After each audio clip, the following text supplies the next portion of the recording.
Allez.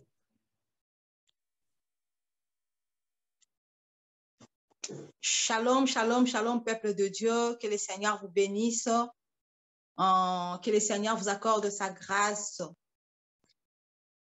Je réponds au nom de la sœur Dorcas Favre Ngolou. Donc, Ngolou qui veut dire tout simplement grâce comme faveur. Donc, que le Seigneur vous bénisse.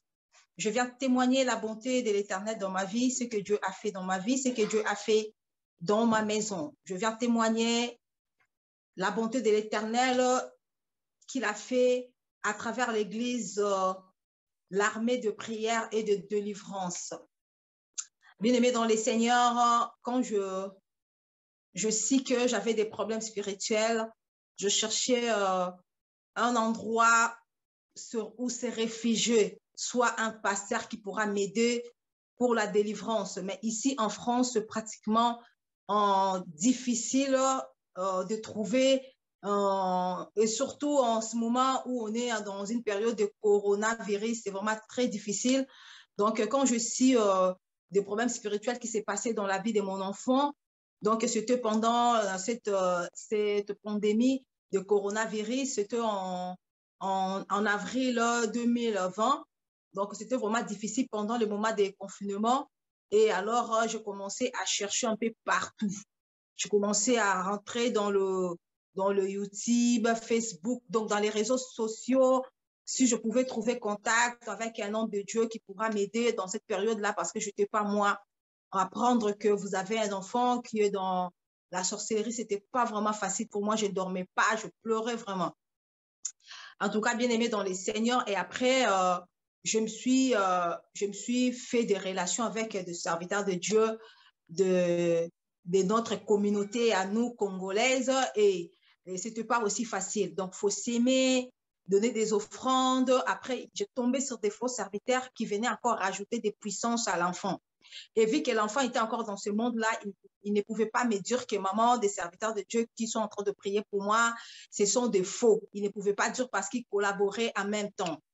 Donc, c'était pas vraiment du tout pour moi facile. En même temps, je n'étais pas aussi dépouillée. J'étais toujours dans des maquillages, j'étais toujours dans des mèches, des pantalons. J'ignorais encore le dépouillement. Donc, j'ignorais. J'ai tombé sur des vidéos, mais j'ignorais encore. Et Dieu a fait grâce. Tout d'abord, j'ai commencé d'abord par écouter la voix de Dieu. J'ai écouté la voix de Dieu, j'ai obéi, comme j'avais témoigné sur mes autres vidéos, que Dieu m'avait saisi à travers une vidéo de la sœur Linda que j'étais en train de suivre, que je suivais, j'avais l'habitude de suivre, mais je continuais à endurcir mon cœur. Un jour, j'étais en train d'écouter son témoignage quand elle parlait de ce qu'elle avait subi comme punition en enfer, et c'est là où j'avais craqué totalement. J'étais au marché, le Saint-Esprit m'avait saisi, je sentais cette punition-là, et j'avais décidé de me dépouiller. Et quand je me suis décidé de me dépouiller, et à ce moment-là, Dieu m'a visité. Et quand je me suis dépouillée, c'est là où Dieu a ouvert les portes pour la délivrance.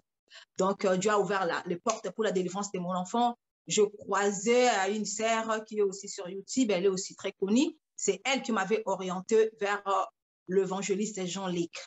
Et se faire orienter vers l'évangéliste Jean-Luc a ouvert beaucoup de portes dans ma vie. Et cette union-là a fait qu'aujourd'hui, Dieu a fait beaucoup de choses dans ma vie. Bien aimé dans les Seigneurs, quand je commençais avec l'évangéliste Jean-Luc, on a commencé les prières avec l'enfant. Il m'a demandé, est-ce qu'il y a possibilité de placer l'enfant? Parce que vu que la délivrance, ça se faisait un peu loin, ça se faisait au niveau du téléphone, c'était un peu difficile pour que tout ça se passe bien. C'était avec l'évangéliste Jean-Luc et puis le prophète Norbert. Donc, on a commencé les séances de délivrance. On a commencé, je ne vais pas dire que ça n'a pas marché parce que Dieu n'a pas de limites. Ça a marché, mais il y avait certaines choses qui demandaient qu'on soit présent, qu'on soit sur place. Donc, l'évangéliste m'a demandé si je pouvais me déplacer pour aller là-bas. Maintenant, en ce moment-là, j'avais un problème de renouvellement des papiers. Je devrais renouveler mes papiers. Donc, c'était difficile pour moi. Je dis pour l'enfant, ça ne pose pas un problème parce qu'il a un passeport déjà. Mais moi, je suis en train de renouveler mes papiers. C'est un peu difficile. Donc, j'étais dans des difficultés de renouvellement des papiers. Donc, l'évangéliste a dit, Dieu va faire grâce, vous aurez vos papiers et vous allez venir. Soit ramener l'enfant à Londres, il y a des personnes qui sont là-bas, soit vous ramenez l'enfant en Côte d'Ivoire. Alors, pour moi, c'était comme si c'était quelque chose que je vivais dans un rêve. Déjà, je ne suis pas de cette communauté-là ivoirienne, je suis congolaise et pourtant dans ma communauté, il y a aussi des pasteurs. Mais pourquoi je tombe toujours sur des faux? Mais Dieu m'a orientée vers les Ivoiriens. Est-ce que c'est possible? On n'est pas dans la même culture. Bien sûr on est toujours africaine, mais c'est un peu difficile aussi. J'ai dit, bon, Dieu sait pourquoi. Dieu sait pourquoi, parce que j'ai trop souffert avec notre communauté. Je tombe toujours sur des faux, des personnes qui, qui prennent en même temps contact avec ma famille pour me combattre encore, pour rajouter encore des puissances chez l'enfant. Donc, ce n'était pas aussi facile. Et quand j'ai eu mes papiers, avant même que je recontacte encore l'évangéliste, voilà, quand vous cherchez la délivrance, sachez que vous allez toujours, quand la famille, les personnes qui vous lient dans la sorcellerie, soit qui lient votre enfant dans la sorcellerie, quand ils sachent déjà que vous cherchez la délivrance, c'est par là où il va commencer à vous orienter toujours dans de faux pasteurs. Donc, j'ai été aussi orientée par plusieurs faux. Et en ce moment-là, j'avais coupé contact avec l'évangéliste. En même temps, je suivais des prédications sur YouTube, toujours des témoignages. Mais j'ai dit, est-ce que c'est possible que j'aille là-bas? Le problème, c'était que la foi, je n'avais pas la foi qu'un jour, je pouvais me retrouver en Côte d'Ivoire. Je me disais, je ne suis pas congolaise. Prendre un avion juste pour aller en Côte d'Ivoire, pourquoi? Est-ce que je ne peux pas continuer à chercher sur YouTube des choses comme ça? Peut-être je vais tomber sur un vrai Congolais pour que je aille chez moi au pays au lieu d'aller dans un pays qui ne m'appartient pas, des choses comme ça. C'est ça, je réfléchissais comme ça. Donc, je me limitais, je disais, aller dans un pays où je connais personne, est-ce que c'est possible, des choses comme ça? Mais à chaque fois, le pasteur, l'évangéliste Jean-Luc mettait des vidéos de délivrance, ça me touchait, je disais, Seigneur, c'est là-bas que mon fils ira se faire délivrer. Quand je regardais des vidéos de témoignages, j'ai commenté, j'ai cliqué, je regardais des prédications, je disais, Seigneur, j'irai en Côte d'Ivoire. Mais en même temps, je me préparais pour aller en Côte d'Ivoire. En même temps, j'ai contacté encore des autres pasteurs qui venaient encore rajouter des puissances chez l'enfant. À la dernière minute, l'enfant m'a dit la vérité. Je ne lui ai pas dit qu'on partait en Côte d'Ivoire parce que je lui ai caché la vérité. Je commençais à faire des démarches, le visa. En même temps, j'ai recontacté l'évangéliste. Il m'a dit, tout va bien se passer. J'ai eu mon visa, j'ai réservé mon billet, j'ai choisi la date, j'ai tout préparé. Au dernier minute, l'enfant m'a avoué la vérité. Il m'a avoué la vérité, je ne sais pas pourquoi. Il m'a dit, maman, tu sais quoi, je vais te dire la vérité. Toutes les personnes qui ont prié pour moi, ce n'était pas de vrai. C'était que des faux. Moi, j'ai dit, comment ça, des faux? Quand il m'a dit ça, mon cœur s'est battu en même temps. J'ai dit, mais s'il me dit encore que la prière des prophètes Norbert et d'évangélistes et Jean-Luc, c'était faux, les billets sont réservés, donc les visas est là, qu'est-ce que je vais faire? Mais il m'a dit, je connais certaines personnes je connais une personne qui a prié pour moi, deux personnes, mais vraiment, c'était de vrais serviteurs de Dieu. Moi, je dis qui? Il m'a dit non, l'évangéliste Élie de Jésus revient, lui vraiment, il voulait me délivrer. C'était juste que les personnes qui m'ont ensorcelé, qui étaient là pour que ça ne marche pas. Mais sinon, lui, c'est un vrai serviteur de Dieu. C'est en Jésus revient, ils sont de vrais. Et c'est là-bas où je sentais, quand il priait pour moi, je sentais vraiment. Mais les autres là qui priaient pour moi, ce n'était pas de vrai. J'ai dit, mais qu'est-ce que je vais faire? Je lui ai montré la photo de l'évangéliste Jean-Luc. J'ai dit, alors lui, oh, lui, c'est un vrai. Lui, c'est un vrai. Il avait prié pour moi aussi. Oui, maman, il avait prié pour moi. Lui aussi, il voulait vraiment me délivrer. Mais ceux de personnes qui étaient là, qui ne voulaient pas, les démons qui étaient là présents, qui ne voulaient pas que je sois délivrée, j'ai dit, ah, gloire à Dieu. Je me suis rassurée. Bien aimé dans les Seigneurs, comme je vous dis, les diables n'aiment pas qu'on soit délivré. À la dernière minute, ils ont commencé à me combattre. J'attendais les gens qui me disaient dans mes oreilles, non, si tu te déplaces pour aller se faire délivrer, sache qu'on ne va pas seulement te délivrer, mais ils vont encore vous arracher tout ce qui est en vous. Donc, les dons, des choses comme ça. J'ai dit, ben, Seigneur, ces gens-là parlent de qui? Alors, j'étais un peu embrouillée. J'ai dit, Seigneur, moi, j'ai tout fait. J'ai réservé mon billet. Moi, je suis sûre que mon enfant ira en Côte d'Ivoire et c'est là-bas où il va se faire délivrer. Et dans mes derniers moments, quand je commençais à prier, j'ai dit, Seigneur, est-ce que je me suis mal orientée ou comment? Seigneur, parle-moi. Et je vis dans mes rêves, c'était une vision, j'ai vu l'évangéliste Jean-Luc, il me tendait la main. Quand je l'ai vu me tendre la main, pour moi, vu que j'étais tellement perturbée dans mes visions, j'ai dit, je ne pense pas qu'il soit un bon serviteur de Dieu. Pourquoi une personne que je ne connais pas, on ne s'est jamais vu, je lui vois dans mes visions m'étendre la main? Je n'avais pas vraiment compris la vision. Ah, je dis, Seigneur, mais pourquoi ça, des troubles? Je commençais à avoir un peu de troubles, des visions, soit des faux, des vrais, je ne sais pas maintenant où me mettre, quoi faire. Le lendemain, je parlais avec l'évangéliste Jean-Luc, je lui ai dit, je fais une vision comme quoi vous étiez en train de m'étendre la main. Il m'a dit, oui, ce n'est pas une fausse, c'est une bonne vision. Cela veut dire que Dieu voulait que vous veniez ici en Côte d'Ivoire. Et arrivé à la date, ce n'était pas facile de voyager en ce moment des coronavirus. Vous savez, si vous n'êtes pas vacciné, c'est vraiment très compliqué, mais Dieu a ouvert les portes. On est parti. Bien aimé dans les Seigneurs, c'est ce qui m'a plu dans tout ça. Donc, c'est la simplicité de l'évangéliste. Il est venu nous chercher à l'aéroport. Donc, pour moi, déjà, j'étais étonnée de voir tout ça parce que chez nous, dans notre communauté des Congolaises, là, quand je parle des serviteurs de Dieu, c'est des personnes qui ont un peu un orgueil. Donc, s'ils viennent vous chercher à l'aéroport, donc, je ne sais pas par où ça va. Donc, je ne pense même pas. Au moins, il va envoyer une délégation pour venir vous chercher. Mais je vois l'évangéliste à l'aéroport. J'étais très contente, très émue de le voir à l'aéroport avec les frères Kouma. Ils sont venus à l'aéroport. J'étais bien réussi. Ils m'ont orienté. Je suis partie à l'hôtel. Le lendemain, l'évangéliste a envoyé un serviteur de Dieu, le frère Kouma, venir me chercher à l'hôtel. Alors, ce qui m'a étonné dans tout ça, ils se sont déplacés avec leurs propres moyens. Chez nous, dans notre communauté, ça ne se passe pas comme ça. Déjà, quand vous avez un problème spirituel, soit vous avez un enfant qui est sorcier, alors franchement, vous allez toujours donner. Il n'y aura pas d'entrée. Chez nous, même dans nos églises comme ça, je ne pense pas qu'il y ait un serviteur de Dieu qui peut offrir même un J chez quelqu'un qui a des problèmes. Donc, c'est toi qui as des problèmes, c'est toi qui vas venir dépenser. C'est comme si vous avez, c'est comme si vous achetez la prière, c'est comme si vous achetez, vous allez faire tout pour l'homme de Dieu, surtout si vous avez des cas, comme les cas qui étaient le mien. Donc, vous êtes là quand on vous dit, il faut acheter l'huile, il faut acheter ça. Même de l'eau, on peut même vous faire acheter l'eau. Mais je vis ce que je vis chez le pasteur Jean-Luc, j'étais vraiment étonnée de voir qu'il envoyait les serviteurs de Dieu pour venir me chercher avec leurs propres moyens. Donc, on arrive à l'église, je vais payer le transport, on me dit non, le pasteur avait déjà payé. J'étais étonnée, j'ai dit, mais Seigneur, qu'est-ce que je suis en train de vivre?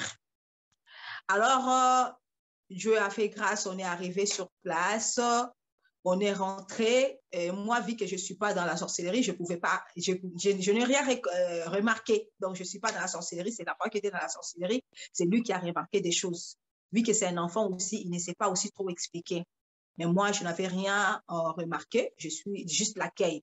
L'accueil était chaleureuse, donc ils m'ont bien réussi, j'étais bien réussi, l'accueil du pasteur, de tous les serviteurs, les enfants qu'on a trouvés là-bas, les sœurs, le frère, donc de tous les serviteurs. C'était une accueil vraiment très, très, très chaleureuse. J'étais bien réussi. Après, j'ai quitté l'hôtel, j'ai été logée sur place dans les camps de prière, bien aimé dans les Seigneurs, tout s'est bien passé. La délivrance de l'enfant s'est bien passée, ma délivrance s'est bien passée. Dieu m'a délivré des esprits des eaux. J'ai été liée par des esprits des eaux parce que chez nous, dans notre culture à nous, parce que moi je suis Muyombe, donc ma tribu c'est Muyombe, chez nous la sorcellerie des Bayombe c'est l'esprit des eaux. Donc nous chez les Bas-Congo c'est l'esprit des eaux. J'ai été liée par des serpents, par l'esprit des sirènes. Dieu m'a délivré de ça. Dieu a délivré mon enfant. On a passé un bon séjour dans les camps de l'armée des prières et des délivrances. On était bien, la prière s'est bien passée. On vous suit à la lettre. Là-bas, on vous suit à la lettre. On prie pour vous 2 fois par jour. Vous êtes en jeûne, donc vous êtes bien réussi. On vous suit à la lettre. Je me posais même la question si c'était payant ou quoi. Mais ce que j'avais vu tout au début, on vous prend en charge. Bien aimé dans les Seigneurs, du jamais vu. En tout cas, du jamais vu. Si les Congolais peuvent suivre ces témoignages, ils vont dire, mais non, chez nous, ça ne se passe pas comme ça. Du jamais vu. La prière gratuite, tout est gratuit. On vous loge gratuit. Vous utilisez l'eau gratuite. C'est pas comme chez nous ici en Europe, vous utilisez l'eau. Vous dites non, faut pas trop utiliser l'eau. Vous savez, la facture et tout. Vous utilisez l'électricité gratuite. tout est gratuit. Je t'ai logé gratuit, je t'ai bien réussi, bien réussi. L'accueil était vraiment chaleureuse. Comme je vous dis que mon fils aussi était délivré de la sorcellerie, Dieu a fait grâce. On a pu jeûner, on a jeûné, ils ont prié pour nous, ils ont pris soin de nous, ils nous ont suivis vraiment de près. Donc, bien aimé dans les Seigneurs, si vous avez des problèmes, vous qui avez des problèmes spirituels, n'hésitez pas à contacter l'évangéliste Jean-Luc. Vous aurez le numéro de téléphone en bas de l'écran.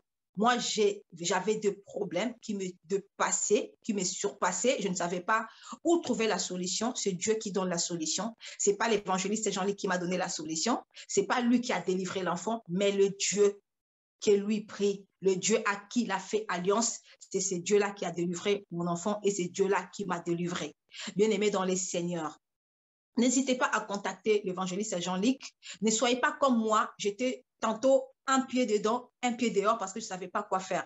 Plein de visions sur la terre, sur la tête, je ne savais pas quelle vision. J'ai oublié une partie. Quand je suis arrivée à l'hôtel, on s'est séparés avec l'évangéliste Jean-Luc à l'aéroport et ils m'ont orienté vers l'hôtel. Je suis partie à l'hôtel et cette nuit-là, j'ai eu encore une vision. Je vis l'évangéliste Jean-Luc venir me chercher très tôt.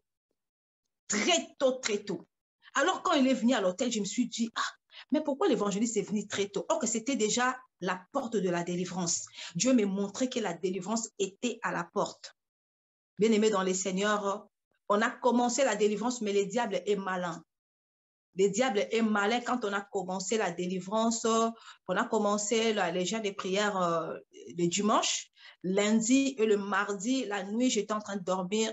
Le diable, les gens de ma famille m'ont donné plusieurs rêves en même temps. Ils ont pris le visage de personnes qui étaient avec moi dans les camps de prière, comme quoi ces gens-là me voulaient du mal.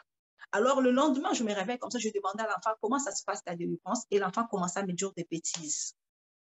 Comme quoi, ça ne va pas ici, ils sont en train de faire ça, ils sont en train de faire ça. En fait, on est en collaboration en même temps avec ces gens-là. Moi, je dis, tu dis la vérité ou je dis la vérité?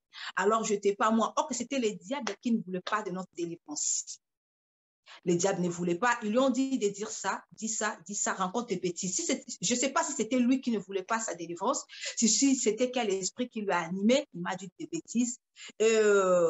L'évangéliste a remarqué mon attitude, mon comportement avait changé, j'étais triste, il m'a appelé dans le bureau. Et quand on a parlé, là, j'ai senti que c'est Dieu qui me parlait en même temps. Quand il a commencé à me parler, j'ai senti que c'est Dieu qui me parlait. Et je sentis directement que je me mettais dans une erreur si je quittais les camps. Bien aimé dans les Seigneurs, ce n'était pas facile notre délivrance parce que les diables ne voulaient pas qu'on soit totalement délivré. Et on est resté dans les camps. Dieu a fait grâce. Dieu m'a parlé, Dieu m'a montré des choses. Alors, la délivrance, là-bas, quand on vous fait la délivrance, vous passez à la délivrance pendant la journée. Quand vous dormez la nuit, c'est le Saint-Esprit qui continue à faire la délivrance. C'est ce qui m'a étonné. L'endroit était tellement chaud, il y avait la présence de Dieu. Donc, je me faisais délivrer pendant la nuit, pendant que j'étais en train de dormir. C'est le Saint-Esprit qui m'a délivré. Heureusement, il y avait une intercesseuse qui dormait avec nous, la servante de Dieu, Sephora. Et pendant que je m'agitais, pendant la nuit, je m'agitais, les esprits sortaient. Donc, il y a la puissance, la présence de Dieu. Les esprits disaient, libérez-moi, libérez-moi, je vais partir, libérer, libérer. Chaque démon qui sortait de mon corps disait qu'on l'aide à sortir parce que l'endroit est tellement chaleureux, l'endroit est chaude. Les démons ne supportaient pas de rester dans cet endroit-là. Les démons cherchaient eux-mêmes de partir. Et pendant que je m'agitais comme ça, il y avait toujours la servante de Dieu qui chassait les démons, les esprits partaient. À chaque fois, l'agitation arrivait, la servante de Dieu priait et les démons partaient. Donc, c'était aussi le cas pour ma sœur qui était avec moi aussi, qui était aussi de la France, qui était de la France, du Bordeaux. Elle était aussi là-bas pour sa délivrance. Et pendant que moi, je me réveillais la nuit, je la voyais aussi tourner dans son lit. Sa délivrance, ça se faisait aussi automatiquement. Donc là-bas, la délivrance, on vous fait la délivrance pendant la journée. Quand vous dormez, le Saint-Esprit lui-même, Dieu lui-même descend pour vous délivrer. Donc, on est délivré pour mon fils aussi, c'était pareil. Quand il dormait la nuit, il s'agitait, il n'arrivait pas à dormir, tourner dans tous les sens. C'était le Saint-Esprit qui les délivrait. Bien aimé, on est délivré totalement. Moi qui ne croyais pas que mon fils devrait être délivré, mais Dieu a délivré mon fils. Mon fils est délivré de la sorcellerie. Dieu m'a délivré. Dieu a sorti tous les démons qui se trouvaient en moi. J'ai été lié dans le monde des eaux. Je t'ai marié dans le monde des eaux. Je t'ai marié dans le monde des eaux, lié dans le monde des eaux, sacrifié dans le monde des eaux, vendu dans le monde des eaux. Mais Dieu m'a délivré du serpent. Dieu m'a délivré de la sirène. Bien-aimé dans le Seigneur. L'obéissance vaut mieux que les sacrifices. Tout d'abord, pour ma délivrance, j'ai commencé à obéir. Parce que quand je suis l'état d'âme de l'enfant, j'étais toujours dans des mèches, dans des choses comme ça. Et quand Dieu m'a mis au cœur que je devrais commencer d'abord par me dépouiller, j'ai obéi à la parole de Dieu. Bien-aimé dans les Seigneurs, si j'étais toujours têtu, si j'étais toujours dedans, peut-être je n'allais pas croiser l'homme de Dieu. Parce que pour que vous vous fassiez délivrer chez l'homme de Dieu, l'évangéliste Jean-Luc, sachez que vous devez être en norme avec la parole de Dieu.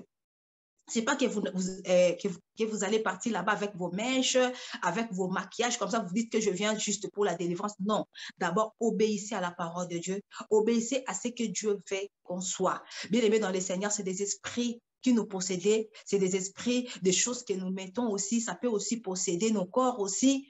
J'ai commencé par obéir à la parole de Dieu. Quand je passais de réunion de Zoom avec l'évangéliste, il parlait toujours de la délivrance, avec du dépouillement, du dépouillement total. Et les esprits qui étaient en moi ne voulaient pas que je reste trop dans le Zoom. Surtout quand il parlait toujours de choses que je n'aimais pas vraiment laisser. Je voyais comme s'il me torturait dans le Zoom, dans les réunions des Zoom, ce qu'il disait toujours, je disais, ah, il exagère aussi. Or que c'était une façon de se faire aussi délivrer. Obéissez à la parole de Dieu. Fais ce que Dieu nous demande de faire. Donc, pour ma délivrance, Dieu a fait des grandes choses. Ma délivrance a commencé quand je commençais déjà à me dépouiller. C'est là où Dieu avait vu que mon cœur avait besoin de se faire délivrer. Et c'est là où Dieu a ouvert le porteur pour que j'aille en Côte d'Ivoire. Bien aimé, l'accueil chaleureuse, comme je vous dis, bien réussi. Le pasteur, ce qui m'a étonné, les pasteurs payent votre transport. Ça m'a étonné nulle part ailleurs. Alors, quand je vois l'église n'est pas battue, l'église n'est pas encore en position que le pasteur peut aider. Mais le peu qu'il gagne, le peu qu'il a, il partage ça avec les gens. Ce qui m'a étonné aussi, voir il y a du monde à l'église que le pasteur prend charge. C'est vraiment un vrai ministère, laisse-moi vous dire, moi je n'ai jamais vu aussi des choses comme ça dans ma vie. Parce que nous, dans notre communauté, c'est nous qui donnons, c'est nous qui payons. Il faut payer les vêtements du pasteur, il faut habiller les pasteurs, il faut nourrir les pasteurs, il faut payer les déplacements du pasteur. Tout ça, je n'ai pas vu ça chez l'évangéliste. C'est l'évangéliste Jean-Luc. Je suis étonnée. Quand j'ai dit à mon mari m'a dit non, c'est pas vrai. J'ai dit oui. Parce que même là où il prie, mon mari, c'est donné. Quand les pasteurs se déplacent pour venir en Europe, oh, on cherche des personnes qui vont prendre en charge le pasteur pour ses déplacements, pour ses billets d'avion. C'est toujours comme ça dans notre communauté. Donc, quand je lui ai dit que je me suis déplacée juste pour aller à l'église, c'est le pasteur qui a payé mon transport. Il a dit, mais pourquoi accepter? J'ai dit, mais ils ont insisté. Il a dit, mais c'est pas vrai. Donc, bien aimé dans les Seigneurs, ce qui m'a étonné là-bas, c'est vraiment un homme de Dieu. C'est vraiment un homme de Dieu, les hommes de Dieu que Dieu cherche. Donc, il y a tout le monde qui vient là-bas pour passer l'heure de délivrance. Les jours où ils ouvrent leur jeûne, les jours où ils ne sont pas jeunes, c'est l'église qui supporte leur nourriture. Ça m'a étonné. Ça m'a étonné. Même moi qui venais de l'Europe, on me propose la nourriture, on me sert la nourriture. Donc, c'est vraiment étonnant. Alors, bien aimé dans les Seigneurs, toi qui vas suivre cette vidéo, si tu es vraiment un enfant de Dieu et que tu es touché vraiment par Dieu et que tu es vraiment de l'armée de prière de délivrance, si tu es en dehors du pays et que tu as des possibilités, tu touches quand même quelque chose, n'hésitez pas à soutenir cette œuvre. N'hésitez pas vraiment à soutenir l'œuvre de Dieu parce que l'œuvre de Dieu a besoin d'argent. L'œuvre de Dieu, c'est pas pour que, comme je vous ai dit que le pasteur là-bas, donc c'est lui qui serve. Donc c'est lui qui devrait se faire servir, mais lui, il serve. C'est lui qui donne aux gens. Il donne aux pauvres. C'est lui qui prend en charge les gens qui viennent pour la délivrance. Du jamais vu, je vous dis, dans ma communauté congolaise, du jamais vu. Lui, il prend en charge les gens qui viennent pour leur délivrance. Le jour où ils vont ouvrir les jeunes, c'est l'église qui va supporter la nourriture. À manger, à boire, c'est loger, dit facilement. Vous logez gratuitement, on vous donne à manger gratuitement, du jamais vu. Et nous devons soutenir ces ministères. Nous devons soutenir cette œuvre pour que cette œuvre aille de l'avant. Bien-aimés dans les Seigneurs, que le Seigneur vous bénisse. Moi, je prie par de ce que je vis là-bas. je pris ma décision que je ne peux pas dire aux gens. Je pris ma décision aussi par rapport à ce que je vis là-bas, par rapport à ce que je véquis, par rapport à ce que je vis chez l'homme de Dieu, comment il vit avec la simplicité surtout. Si vous partez là-bas, vous serez bien reçus, bien accueillis. Donc, vous allez toujours dire que la sœur avait raison.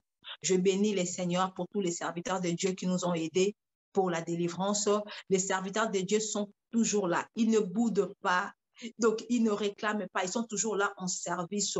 La prière, le matin, le soir. Ils prient pour vous le matin, le soir. Ils sont là derrière vous pour vous orienter dans des prières. En tout cas, vraiment, que le Seigneur bénisse tous les serviteurs de Dieu.